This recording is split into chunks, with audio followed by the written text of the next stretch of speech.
வணக்கம் மக்களே, welcome back to நேற்று இன்று நாளை. இன்னைக்கு நம்ம வீடியோவில் பார்க்க போகிற ரெசிபி எக்லெஸ் லெமன் கேக்.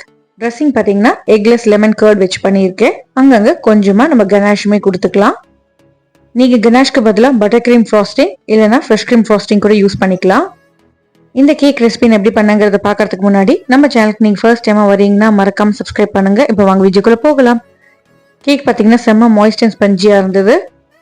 இந்த கேக் பண்ணுறது ரொம்ப ரொம்ப ஈஸி. உங்களுக்கு லெமனோட ஃப்ளேவர் டேங்கினஸ் பிடிக்கும்னா இந்த கேக்கை நீங்கள் ரசித்து சாப்பிடுவீங்க. ஸ்பாஞ்சுக்கு நடுவில் ப்ளஸ் ஸ்பாஞ்சுக்கு மேலேயுமே நான் லெமன் கர்ட் ட்ரெஸ்ஸிங் கொடுத்துருக்கிறதுனால கம்ப்ளீட்டாக லெமனியாக இருக்கும். மேலே பார்த்தீங்கன்னா நான் அப்படியே கொஞ்சம் டோனட்ஸோட சர்வ் பண்ணியிருந்தேன்.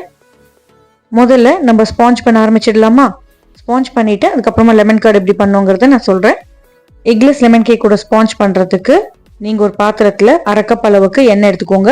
ஆயிலை பொறுத்த வரைக்கும் நியூட்ரல் ஆயில் யூஸ் பண்ணிக்கோங்க. அப்போ தான் உங்களுக்கு வாசனை எதுவும் இல்லாமல் இருக்கும். எண்ணெய் கூடவே நம்ம ஒரு கப் அளவுக்கு ரூம் டெம்பரேச்சர் பால் சேர்த்துக்கலாம்.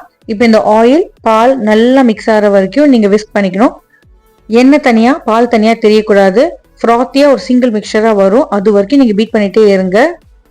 நல்லா பீட் பண்ண நுரைச்சி வந்துடுத்து பாருங்க. இந்த மாதிரி வர வரைக்கும் நீங்கள் அடிச்சுக்கோங்க. பீட் பண்ணதுக்கு அப்புறமா இதில் நம்ம சர்க்கரை சேர்த்துக்கலாம். கேக்குன்ற போது கொஞ்சம் ஸ்வீட்டாக தானே இருக்கணும். அதனால இதில் கொஞ்சம் தாராளமாகவே ஒரு 3/4 கப் அளவுக்கு நம்ம சர்க்கரை சேர்த்துக்கலாம். பவுடர் சுகர் இல்லைங்க, நார்மல் கிரானுலேட்டட் சுகர் தான். சர்க்கரை சேர்த்ததுக்கு அப்புறமா சர்க்கரை கரையிற வரைக்கும் விஸ்க் பண்ணிட்டே இருங்க. சர்க்கரை, பால், எண்ணெய் இது 3 நல்லா பிளெண்ட் ஆனதுக்கு அப்புறமா இதில் 1 டேபிள் ஸ்பூன் வினிகர் சேர்த்துக்கோங்க. லெமன் கேக்னு சொல்லியாச்சு, அப்போ லெமன் சேர்க்காம எப்படிங்க? ஒரு 2 டேபிள் ஸ்பூன் அளவுக்கு நம்ம எலுமிச்சைப்பழ ஜூஸ் சேர்த்துக்கலாம். வினிகர் ப்ளஸ் லெமன் ரெண்டுமே நல்ல ஒரு புளிப்பு கொடுக்கும். நல்லா மிக்ஸ் பண்ணிக்கோங்க. முதல்ல நம்ம வெட் இன்க்ரீடியன்ஸ் எல்லாம் மிக்ஸ் பண்ணிக்கிட்டோங்க. இதுக்கப்புறமா நம்ம இதில் ட்ரை இன்க்ரீடியன்ஸ் எல்லாத்தையுமே சலிச்சிட்டு சேர்க்க போகிறோம். இன்னைக்கு நான் இந்த கேக்கை மைதா வச்சு தான் பண்ண போகிறேன். 1/2 கப் அளவுக்கு மைதாவை ஒரு ஜல்லடையில் சேர்த்துட்டு நல்லா சலிச்சுக்கலாம். இந்த மாதிரி சலிக்கும் போது உங்களுக்கு லம்ஸ் ப்ளஸ் எந்த அழுக்கும் இல்லாமல் இருக்கும். ப்ளஸ் உங்களுக்கு ஏருமே நல்லா இன்கார்பரேட் ஆகும். 1/2 டீஸ்பூன் அளவுக்கு பேக்கிங் சோடா சேர்த்துக்கலாம். 1/2 டீஸ்பூன் அளவுக்கு பேக்கிங் பவுடர் சேர்த்துக்கலாம்.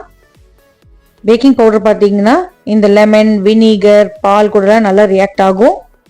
மேலே ஏதாவது லம்ஸ் இருந்தால் டிஸ்கார்ட் பண்ணிவிடுங்க. சலிச்சுட்டு எல்லா ட்ரை இன்க்ரீடியன்ஸுமே வெட்டோட நம்ம மிக்ஸ் பண்ணிக்க போகிறோம். ஸ்வீட்னஸ் கொஞ்சம் தூக்கி தெரியறதுக்காக நம்ம இதில் கொஞ்சமாக உப்பு சேர்த்துக்கலாம். ஜஸ்ட் ஒரு 1/4 டீஸ்பூன் சேர்த்திங்கன்னா போதும். இப்போ இது எல்லாத்தையும் நல்லா ஒரே டைரக்ஷனில் விஸ்க் பண்ணிக்கோங்க. லம்ஸ் எதுவும் இல்லாமல் உங்களுக்கு க்ரீமியாக வர வரைக்கும் நீங்கள் மிக்ஸ் பண்ணி விட்டுக்கணும். நல்லா மிக்ஸ் பண்ணி விட்டதுக்கு அப்புறமா இதில் 1 டீஸ்பூன் அளவுக்கு லெமன் ஜெஸ்ட் சேர்த்துக்கணும். அதாவது லெமன் தோலை அந்த வெள்ளை பகுதி வரத்துக்கு முன்னாடி வரைக்கும் நீங்கள் துருவிட்டு சேர்த்துக்கோங்க. ரொம்ப டீப்பாக துருவிட்டிங்கன்னா அந்த ஒயிட் எல்லாம் கசக்க ஆரம்பிச்சிடும். ஸோ மேலோடு இருக்கிற அந்த க்ரீன் இல்லைன்னா எல்லோ கலர் இருக்கு இல்லையா, அதில் தான் நிறைய ஆயில் இருக்கும். ப்ளஸ் அதுதான் நல்ல ஃப்ளேவர் கொடுக்கும். அதை அப்படியே துருவிட்டு மாவோடு சேர்த்து கலந்துக்கோங்க. நீங்கள் எந்த பாத்திரத்தில் பேக் பண்ண போகிறீங்களோ அந்த பாத்திரத்தை பார்ச்மெண்ட் பேப்பரால் லைன் பண்ணிவிட்டு நம்மளோட பேட்டரை ஈக்குவலாக ட்ரான்ஸ்ஃபர் பண்ணிக்கலாம். சிங்கிள் பாத்திரத்துலையுமே நீங்கள் ட்ரான்ஸ்ஃபர் பண்ணிவிட்டு கேக் கட் பண்ணிக்கலாம். 180 டிகிரிஸுக்கு 10 மினிட்ஸ் ப்ரீ ஹீட் பண்ண ஓவனில் 30 to 40 மினிட்ஸ் நீங்கள் பேக் பண்ணி எடுத்தீங்கன்னா உங்களுக்கு கேக் ரெடி ஆகிடும். ஒரு டூத் பிக்கை கேக்கோட சென்டரில் இன்சர்ட் பண்ணி பார்த்தீங்கன்னா டூத் பிக் க்ளீனாக வந்துடுதுன்னா உங்களோட கேக் சூப்பராக பேக் ஆகிடுதுன்னு அர்த்தம். கொஞ்சம் கூல் ஆனதுக்கப்புறமா பேக்கிங் டிஷ்லேருந்து வெளியே எடுத்துட்டு பார்ச்மெண்ட் பேப்பரை ரிமூவ் பண்ணிவிடுங்க.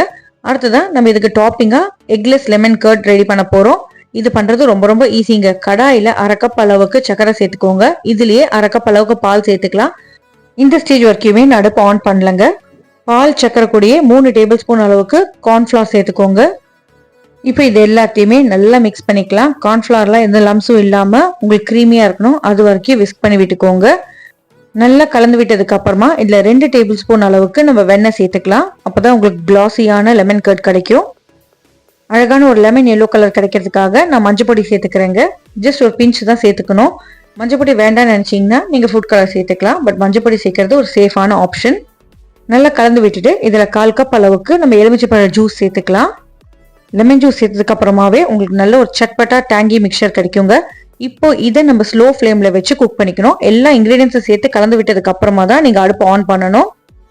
நீங்கள் குக் பண்ண உங்களுக்கு திக்கான மிக்சராக கிடைக்கும். கைவிடாமல் கிளறிட்டே இருங்க, இல்லைனா கட்டி உருளைகள் தட்டும். நல்லா பளபளன்னு கிளாஸியாக உங்களுக்கு கூயாக ஒரு மிக்சர் கிடைக்கும். அந்த மாதிரி வர வரைக்கும் நீங்கள் குக் பண்ணிக்கணும். ஓரளவுக்கு நல்லா திக்கானதுக்கு அப்புறமா நீங்கள் அடுப்பை ஆஃப் பண்ணிவிட்டு ஆற விட்டுடலாம். ஆற உங்களுக்கு இன்னும் கொஞ்சம் திக்காகும். இதை அப்படியே மேலே ஒரு கவர் போட்டு ஃப்ரிட்ஜில் வச்சு கூல் பண்ணிவிட்டு பைப்பிங் பேக்கில் சேர்த்துட்டு நீங்கள் இதை பைப் பண்ண யூஸ் பண்ணிக்கலாம். ஓரளவுக்கு போரிங் கன்சிஸ்டன்சியில் இருக்கும் போதே நீங்கள் ஆஃப் பண்ணிவிடுங்க. அவ்வளோதாங்க, சூப்பரான லெமன் கர்ட் ரெடி. கொஞ்சம் டிஃப்ரெண்ட் ஃப்ளேவர்ஸும் கேக்கில் இருக்கணும்னு நினச்சிங்கன்னா நீங்கள் சாக்லேட் கனாஷ் இல்லைன்னா பட்டர் க்ரீம் இல்லைன்னா ஃப்ரெஷ் க்ரீம் ஐசிங் யூஸ் பண்ணிக்கலாம். எனக்கு சாக்லேட் ஃப்ளேவர் பிடிக்குங்கிறதுனால நான் கொஞ்சம் கனாஷ் ரெடி பண்ணிக்கிட்டேங்க. டார்க் சாக்லேட் பாரில் கொஞ்சமாக க்ரீம் வெண்ணெய் சேர்த்து உருக்கிட்டிங்கன்னா உங்களோட கனாஷ் ரெடி ஆகிடும். இப்போ நம்ம ரெடி பண்ணி வச்சிருக்கிற ஸ்பாஞ்சில் நடு லேயரில் நம்ம ரெடி பண்ணி வச்சிருக்க லெமன் கர்டை அப்படியே அப்ளை பண்ணிக்கலாம். மேலே இன்னொரு லேயர் ஆஃப் ஸ்பாஞ்ச் வச்சுட்டு மறுபடியும் நம்ம லெமன் கர்ட் சேர்த்துட்டு ஓரங்களில் பார்த்தீங்கன்னா கனாஷ் இல்லைனா என்ன உங்களுக்கு ஃப்ராஸ்டிங் பிடிக்குமோ அதை சேர்த்துட்டு நீங்கள் டெக்கரேட் பண்ணிக்கலாம். கிட்ஸ்க்கு டோனட்ஸ் பிடிக்குங்கிறதுனால நான் குட்டி குட்டியாக டோனட்ஸ் பண்ணி கேக்கு மேலே வச்சு சர்வ் பண்ணியிருந்தேன். இல்லை சிம்பிளாக பண்ணணும்னு நினச்சிங்கன்னா ஜஸ்ட் இந்த லெமன் கேக்கை லெமன் கர்டோடவே நீங்கள் சர்வ் பண்ணலாம். சாப்பிட்றதுக்கு டேங்கியாக சூப்பராக இருக்கும். அந்த காலத்தில் நம்ம சாப்பிட்ற அந்த புளிப்பு மிட்டாய் டேஸ்ட்டில் தாங்க இந்த லெமன் கர்ட் இருக்கும். இந்த ரெசிபி நீங்கள் உங்கள் வீட்டில் ட்ரை பண்ணி பாருங்கள். எப்படி வந்ததுங்கிறத எனக்கு மறக்காமல் கமெண்ட்ஸை சொல்லுங்கள். நம்ம சேனலுக்கு நீங்கள் ஃபர்ஸ்ட் டைமாக வரீங்கன்னா லைக் பண்ணுங்கள், ஷேர் பண்ணுங்கள், சப்ஸ்கிரைப் பண்ணுங்கள். இன்னொரு நல்ல வீடியோவோட ரெசிபியோட நாளைக்கு சந்திக்கிறேன். Until then, take care. Bye bye. Have a great day. Thanks for watching.